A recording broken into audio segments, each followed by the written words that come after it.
Today we want to start with the circle. Last class we were able to explain a triangle, this perimeter of a triangle, the area of a triangle, semi-perimeter of a triangle, where we mentioned perimeter to be equal to all sides added together, A plus B plus C. While the area, we consider three cases. The case 1, when you know the base and the height, use half base and side. Case 2, when you know two sides and the angle between the two sides, then you use half AB sin theta. The third, case 3, when you know the three sides, then you apply Euler's formula, which is equals to square root of s into s minus a, s minus b, s minus c. Then we talk about semi-perimeter, which is perimeter divided by 2, meaning a plus b plus c divided by 2. Today, we want to look at the definition of a circle before we look at circumference, area, length of an arc, area of a sector, area of segment, and the perimeter of a sector. So, a circle is a locus of points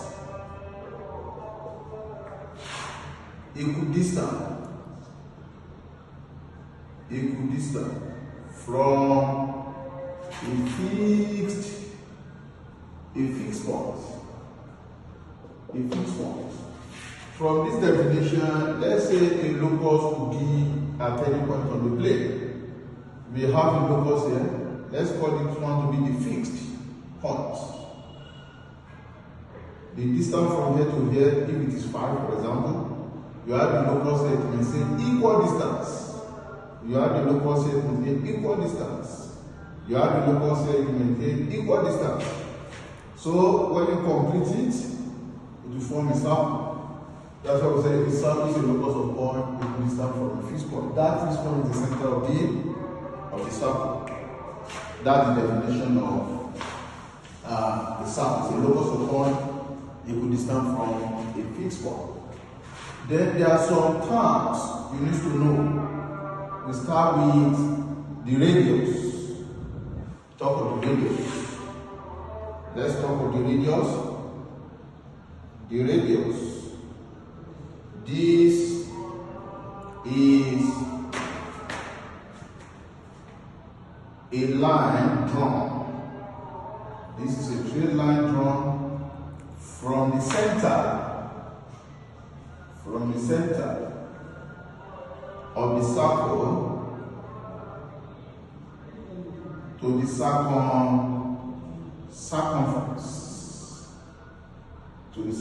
These are called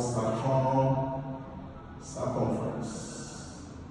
So any line drawn from the center of the circle to the circumference, we call it a radius. That's what we call a radius. The plural is a radar. Immediately after that, we look at diameter. This is a straight line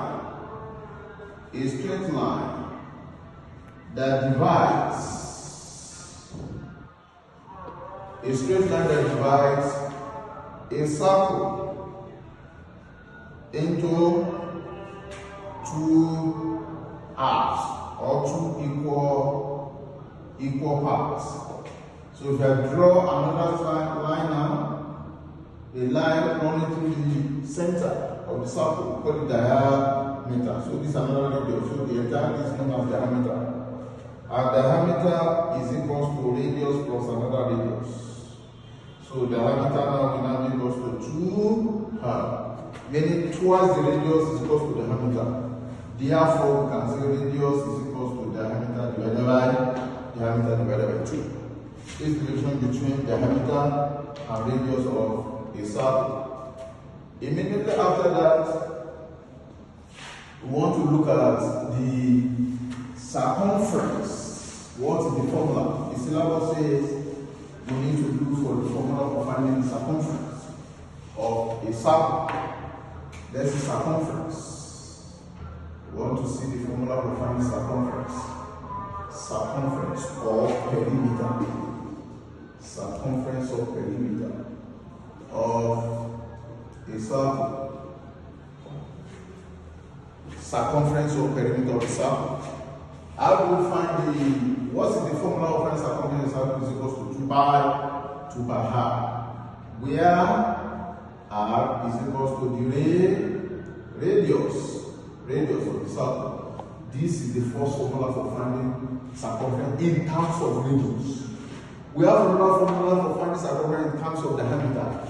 Recall that from C is equals to 2 by r, meaning the same thing as 2r times pi, multiplied by pi, where 2r is equals to that diameter, but 2r is equals to d. So C9 is equals to d times pi. So C9 is equals to pi d. This is the formula for finding diameter in terms of, for finding circumference of the circle in terms of diameter. This one means in terms circumference in terms of radius. This one means circumference in terms of diameter. These are the two formulas for finding circumference of a circle. Immediately after circumference of a circle, the next thing is to determine the area of the circle. The area of the circle. But before we go, where pi is equals to 22 all over 7, which is equals to 3.1142. Then what is the meaning of this pi? What is the meaning of this pi? Pi in mathematics.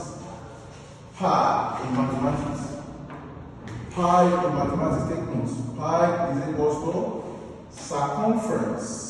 The ratio of circumference of the circle. Circumference all over diameter of the circle. This is the formula of finding circumference. Pi. And pi is equals to, you can see, 2 by r all over 2r. The diameter is 2r. So you can see when they cancel, 2 cancel 2, r cancel r. You can see we are going to get pi. So the ratio of circumference to diameter is about pi. This can be given as a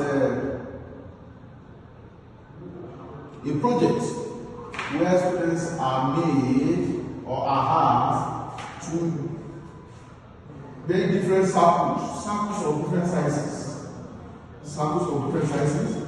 They should determine, they use a thread to determine the circumference of the measure using a thread and apply it to a metal hook or diameter to get the circumference. When they have gotten that circumference, they will now divide that circumference. They will divide it by the diameter. They should measure from here to here, divide it by diameter. You will discover that they are going to get 22/7. Do the same thing for this smaller circle again. You are going to get the circumference divided by diameter. You are going to get 22/7. Do this again. Here, get the circumference divided by diameter is equal to 22/7, irrespective of the size of the circle. If you divide the circumference of that circle by the diameter, we are going to get pi. That's 22/7. That's the meaning of pi. 22/7. Immediately after that, the syllabus says you must know how to find the area of a circle. Let's see the formula for finding the area of a circle. To calculate the area of a circle, area of a circle is given to be r squared. This formula is the first formula. This one will be in terms of radius. In terms of radius, is pi all over, is pi half squared. In terms of diameter, recall that radius equals to diameter divided by 2. So anywhere you see radius, put diameter divided by 2. So we have A9 is equals to pi diameter divided by 2. Everything squared. Everything squared. Everything squared. Everything squared.